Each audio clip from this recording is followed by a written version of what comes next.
আজকে আমি রয়েছি সঙ্গীত বাংলার অফিসে। হঠাৎ করে ওরা আমাকে কিছু চ্যালেঞ্জ দিয়ে দেয় এবং সেটা আমি খুবই ইন্টারেস্টেড হয়ে অ্যাকসেপ্ট করে নিই। দেখা যাক কতটা পারি। ফ্যামিলির সাথে আমার মনে হয় টাইম কাটানোটা আমার কাছে পারফেক্ট ডে, কজ আমি বাড়ির সাথে থাকি না, বাড়ির থেকে দূরে থাকি, তো ফ্যামিলি আমার কাছে ভীষণ ইম্পর্ট্যান্ট।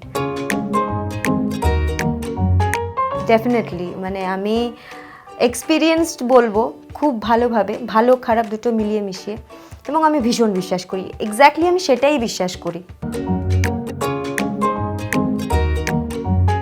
ভুল মানুষ করে এবং সেখান থেকে শেখে। আমিও মানুষ, তো আমিও ভুল করেছি লাইফে, ছোট হোক বড় হোক যাই হোক, ভুলটা ভুলই হয়, সেটা আমিও করেছি। কিন্তু সেই সময়টা আমি পেয়েছি যে রিগ্রেট করার আগে সেটা ফুলফিল করার। অনেক কিছুই পেয়েছি, আবার অনেক কিছুই যেগুলো পাইনি। তো আমি বলবো মানে সামনের দিকটা দেখা বেশি ভালো, রিগ্রেট না করে।